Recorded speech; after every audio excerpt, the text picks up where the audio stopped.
یزیدی فرقے کا تعلق یزید بن معاویہ سے ہرگز نہیں ہے، بلکہ اس کا اصل نام ایزدی ہے۔ ایزد قدیم فارس میں خدا کا نام تھا، اسی نسبت کی وجہ سے اس کو یزیدی کہا جاتا ہے۔ ان کو اسلام سے روشناس کروانے والے 5ویں صدی ہجری کے ایک صوفی شیخ عدی بن مسافر تھے، یعنی موجودہ شکل میں یزیدی فرقے کی تشکیل شیخ عدی کے دور میں ہوئی۔ اس وقت ان کو یزیدی نہیں کہا جاتا تھا، بلکہ شیخ عدی کی وجہ سے عدویہ کہا جاتا تھا، اور یہ ایک صوفی فرقہ تصور ہوتا تھا، لیکن بظاہر معلوم ہوتا ہے کہ شیخ عدی کی وفات کے بعد ان کے عقائد میں بتدریج تبدیلی آتی گئی اور سابقہ عقائد کی طرف لوٹ گئی۔ جن علاقوں میں آج یزیدیوں کی آبادی ہے، وہاں آس پاس کے عیسائی اور مسلمان ان کو شیطان پرست کہہ کر پکارتے ہیں۔ گو کہ یہ نام یزیدیوں کو پسند نہیں، لیکن یہ حقیقت ہے کہ اس مذہب کا شیطان کے ساتھ بہت گہرا تعلق ہے۔ یزیدیوں کے عقائد کے مطابق اس کائنات کو خلق کرنے والا ایک خدا ہے، جس کا کام کائنات کو خلق کرنا تھا۔ اس کے بعد اس کا کردار اس دنیا میں نہیں۔ اس کے بعد اللہ نے جس مخلوق کو خلق کیا وہ ملک طاووس تھا، اور باقی 6 مزید فرشتے بھی آگ سے خلق کیے۔ کائنات کے امور یہ 7 فرشتے چلا رہے ہیں، جن میں سب سے مقرب ملک طاووس ہے۔ معلوم ہوتا ہے کہ یہی ملک طاووس در حقیقت شیطان ہے، اور چونکہ شیطان مسلمانوں اور عیسائیوں کی وجہ سے انسانیت کا دشمن جانا جاتا ہے، اس لیے انہوں نے اس کا نام ملک طاووس رکھ دیا۔ ان کا ماننا ہے کہ ملک طاووس ذات خداوندی کا ایک حصہ ہے، نیز وہ خداوند اور مخلوقات کے درمیان واسطہ فیض ہے۔ یہ ایک توحید شناس فرشتہ تھا، جس کو اللہ نے آدم کو سجدہ کرنے کا حکم دیا تو اپنی توحید پرستی کی وجہ سے سجدے سے انکار کیا۔ اس کی پاداش میں اللہ نے اس کو جہنم میں ڈالا، جہاں وہ 700 سالوں تک گریہ و توبہ کرتا رہا۔ بالآخر اللہ نے اس کی توبہ قبول کی اور اس کو وہی بلند و بالا مقام عطا کیا۔ یہ عقیدہ نیا نہیں، بلکہ مختلف صوفی بزرگوں نے ابلیس کی توحید پرستی کی تعریف کی۔ حسین بن منصور خلاج اور امام غزالی کے بھائی کی طرف نسبت دی جاتی ہے کہ ان کے مطابق توحید سیکھنی ہے تو ابلیس سے سیکھنی چاہیے۔ یہی عقیدہ تصوف کے توسط سے یزیدیوں میں در آیا۔ یزیدیوں کا عقیدہ یہ بھی ہے کہ آدم علیہ السلام نے ایک حور کے ساتھ شادی کی، جس سے آج کل کے یزیدی پیدا ہوئے، اور حوا کے ساتھ شادی کے نتیجے میں باقی انسانیت۔ یہی وجہ ہے کہ یزیدی اپنے آپ کو سب سے اعلیٰ سمجھتے ہیں اور دیگر انسانوں کو اپنے اندر قبول نہیں کرتے، اور نہ اپنے علاوہ کسی سے شادی کرنے کے قائل ہیں۔ یزیدیوں کا ملک طاووس اور 6 دیگر مقرب فرشتوں کا عقیدہ قدیم زرتشتیوں سے جا ملتا ہے۔ البتہ یاد رہے کہ یزیدیوں کے ہاں شیطان کا وہ تصور نہیں جو ہمارے ہاں ہے۔ ان کے مطابق یہ اب بھی اللہ کے مقرب فرشتوں میں سے ہے، جو اب بھی کائنات کے امور چلا رہا ہے اور خداوند اور مخلوق کے درمیان واسطہ ہے۔ یزیدیوں کے ہاں سورج کی بھی بڑی اہمیت ہے، چنانچہ ان کی عبادت گاہوں میں سورج کی تصاویر کو خاص اہمیت حاصل ہوتی ہے۔ مسلمانوں کی طرح 5 وقت عبادت کرتے ہیں، جن میں سے 4 دفعہ سورج کی سمت رخ کرتے ہیں، اور دن میں 1 دفعہ اپنے مرشد شیخ عدی بن مسافر کی قبر کی طرف رخ کرتے ہیں، جو عراقی کردستان کے ایک درے لالش میں واقع ہے۔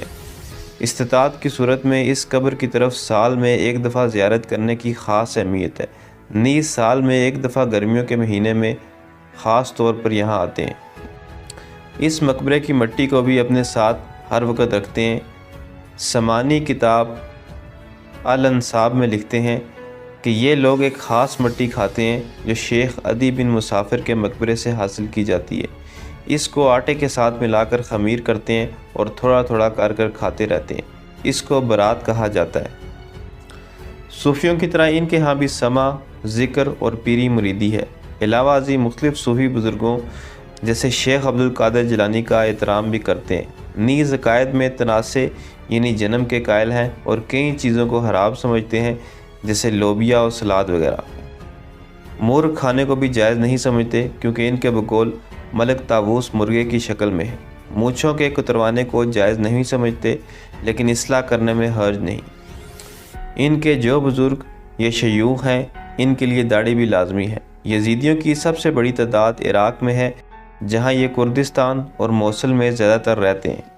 ایک اچھی تعداد ترکی اور شام میں بھی ہے، اور چھوٹی سی تعداد ارمینیا جارجیا اور روس میں بھی رہتی ہے۔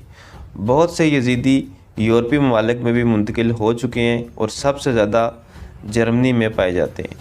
ان کی پوری دنیا میں 5 سے 8 لاکھ تعداد بتائی جاتی ہے۔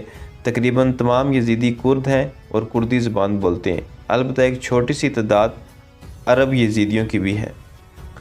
عالمی میڈیا میں یزیدی فرقے کا نام سب سے پہلے 2007 میں ابھرا جب ایک لڑکی کے سنسار کرنے کی ویڈیو منظر عام پر آئی۔ یزیدی قبائل نے ایک لڑکی کو بری طرح زد و کوب کر کے ہلاک کیا، جس کا جرم فقط یہی تھا کہ وہ ایک سنی عرب کے ساتھ شادی کرنا چاہتی تھی۔ دونوں نے بھاگنے کی کوشش کی، لیکن خاندان کے بڑوں نے لڑکی کو پکڑ لیا اور سریعام چوک پر آدھے گھنٹے کے تشدد کے دوران ہلاک کیا۔ بہت سے لوگوں نے اس واقعے کی ویڈیو بنائی۔ عالمی میڈیا میں یہ عمل مسلمانوں کے نام سے پیش کیا گیا۔ مغالطہ اس لیے بھی ہوا کہ واقعہ چونکہ عراق کا تھا اور فوراً مسلمانوں کا نام ذہن میں ابھرتا ہے، اس لیے اسلام مخالف عناصر نے مسلمانوں کے خلاف اس ویڈیو کو استعمال کیا۔ یزیدی قرآن اور بائبل کا احترام کرتے ہیں، لیکن ان کی اپنی روایات زبانی ہی ہیں۔ رازداری کی وجہ سے یزیدی فرقے کے بارے میں غلط فہمیاں بھی پائی جاتی ہیں کہ اس فرقے کا تعلق پارسی مذہب سے بھی ہے، جس میں یہ روشنی اور تاریکی کے علاوہ سورج تک کی پوجا کرتے ہیں۔ یزیدی عقائد کے مطابق روح ایک جسم سے دوسرے میں منتقل ہوتی ہے اور بار بار پیدائش کا عمل روح کو خالص بناتا ہے۔ موجودہ تحقیقات کے مطابق اگرچہ ان کی عبادت خانے سورج کی تصویر سے سجائے جاتے ہیں اور ان کی قبروں کا رخ مشرق کی جانب سے طلوع آفتاب کی طرف ہوتا ہے، تاہم ان کے عقیدے میں اسلام اور مسیحیت کے کئی جز شامل ہیں۔ رسومات: شادی کی تقریب میں یزیدی راہب روٹی 2 حصوں میں تقسیم کر کے ایک حصہ دولہا اور ایک حصہ دلہن کو دیتا ہے۔ شادی کی تقریب میں دلہن سرخ لباس پہنتی ہے۔ دسمبر میں یزیدی راہب سے سرخ شراب پینے کے بعد 3 دن روزہ رکھتے ہیں۔ 15 سے 20 دسمبر کے دوران یہ موصل کے شمال میں واقع وادی لالش میں شیخ عدی بن مسافر کے مزار پر جاتے ہیں اور وہاں دریا میں مذہبی رسومات ادا کرتے ہیں، جس میں جانوروں کی قربانی بھی شامل ہے۔ کسی بھی یزیدی کی بدتر سزا یہی ہو سکتی ہے کہ اسے برادری سے خارج کر دیا جائے، اور اس کا مطلب یہ ہوتا ہے کہ اس کی روح کا خالص ہونے کا عمل رک جاتا ہے۔ اسی وجہ سے یزیدیوں کا کسی دوسرا مذہب اختیار کرنے کا سوال ہی پیدا نہیں ہوتا۔ تو دوست، یہ تھی میری آج کی ویڈیو پسند ہے تو چینل کو سبسکرائب کریں۔ ملتے ہیں اگلی ویڈیو میں۔ اللہ حافظ۔